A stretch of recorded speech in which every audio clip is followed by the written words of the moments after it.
அக்னி சட்டியை வரையணும்னாலும் பானையை போட்டுதான் ஆகும்.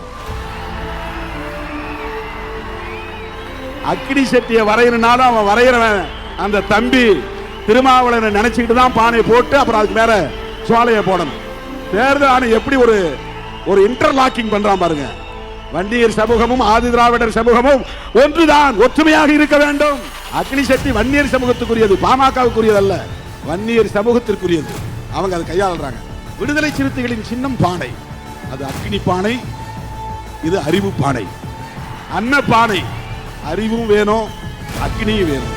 உடம்புல எப்போ ஒரு சூடு இருக்கணும், சூடு குறைஞ்சிடக்கூடாது, சூடு சரணை கெட்டவன் யாரும் சொல்லக்கூடாது.